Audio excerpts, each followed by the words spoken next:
안녕하십니까, 남자입니다. 오늘은 그 예물업체를 다니실 때 그 업체를 두 군데 세 군데 가보시잖아요. 그 업체를 어떤 식으로 선정하느냐 하는 그 기준에 대해서 말씀을 드려볼까 합니다. 특정 업체를 가고 말고에 대한 얘기는 없을 거예요.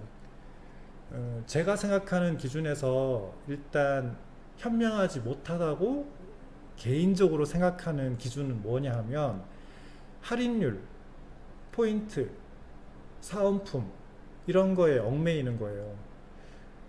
그 주얼리는 공산품하고 달라요. 마트에 가보면 상겹 휴지가 미터당 얼마라고 비교가 돼 있잖아요. 주얼리는 그런 식으로 비교가 안 되거든요. 이게 물론 더 잘 만든 게 있고 못 만든 게 있겠지만 결국은 하나하나가 예술품이잖아요. 그러니까 그걸 일렬 정도로 비교를 할 수 없는 상태에서 A 업체가 5% 할인, B 업체가 10% 할인 이렇게 한다고 해서 많이 할인하는 데가 더 좋은 조건이라고 말할 수는 없는 거예요. 그리고 가장 중요한 게 뭐냐면 두 가지가 있어요. 가장 중요한 것이 그 주얼리 쪽은 판매하는 곳에서 일방적으로 가격을 책정해요. 본인이 가격을 책정해서 본인이 할인율을 책정을 다시 하죠. 그럼 그게 무슨 의미가 있어요? 잘 생각해 보세요. 그래서 30% 할인이든 5% 할인이든 그래서 그게 의미가 별로 없는 거예요. 그리고 가장 중요한 거, 이게 사실 핵심이에요. 30% 할인을 하는 곳이 더 훌륭하고 더 많이 DC가 되려면 가격이 항상 오픈돼 있어야 돼요.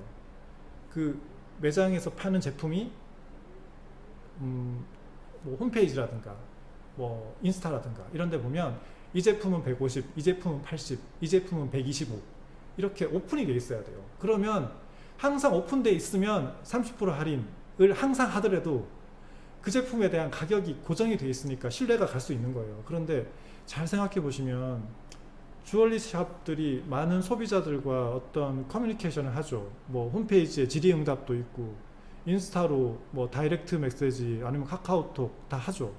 근데 카카오톡은 좀 달라요. 카카오톡은 개인 대 개인으로 하는 거고 여러 사람이 볼 수 있는 예를 들면 인스타의 메시지라든가 이런 데서 만약에 가격을 이 반지 예쁘네요, 가격 얼마예요 라고 하면 수없이 많은 업체들이 있지만 단 한 업체도 이 반지 얼마예요 라고 밑에 깔지 않아요.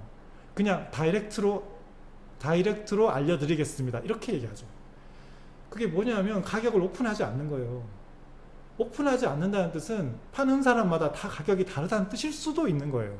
그죠? 그러면 몇 프로 할인, 뭐 포인트를 뭘 주고 사은품을 준다는 게 아무 의미가 없다는 걸 다시 한번 생각해 보시면 아시게 될 겁니다. 오픈되어 있지 않는 가격, 그리고 그 가격 자체를 본인이 매긴다는 거. 그죠? 그러니까 할인율보다는 다른 기준에 두는 게 더 맞아요. 그러니까 할인율이 높은 곳을 가지 마세요라는 뜻은 아닙니다. 그러니까 제 말은 할인율 위주로 업체를 선정하지 말라는 뜻이에요. 그러면 어떤 위주로 업체를 선정하는 게 좋으냐 하면 철저하게 디자인 위주로 하는 게 제일 좋습니다. 그 디자인 위주로 하는 방법을 제가 알려드릴게요. 그 채널을 다양화하면 돼요. 예를 들어서 그 특정 웨딩 카페에서 뭐 업체가 10군데 있어요. 10군데 중에서 내가 3군데를 선정하고 이러면 안 돼요. 왜냐하면 그 업체는 그 카페 수준에 맞는 업체들이 거기 모여 있는 거예요. 뭐 카페도 수준이 있어요. 예, 그리고 이런 거 있어요. 예를 들면 그 정말 맛있는 맛집은 배달 안 하죠. 카페에서 괜찮은 업체가 있으면 가도 돼요. 그런데 거기서 일방적으로 몰빵하지 마시고 한두 군데, 그리고 또 다른 데 어떻게 찾냐면 예를 들면 검색 같은 거 있죠. 검색을 해보고 처음에는 너무 많은 업체가 검색이 될 거예요. 그런데 그것도 필터링을 하고 하다 보면 여기는 가봐야 됐다는 업체가 또 두세 군데 생겨요. 그러면 그 업체 두세 군데. 그리고 인스타 같은 거 요즘 좋잖아요. 인스타에 막 그 사진 도배하는 데 말고요. 괜찮은 반지처럼 보이는 사진을 올리는 데가 몇 군데 분명 있을 거예요. 그런 데를 또 몇 군데. 그러면 각각 채널이 달라지잖아요. 그러면 내가 어떤 일방적인 채널에 의해서 이용당하지 않는 훌륭한 고객이 되는 거예요.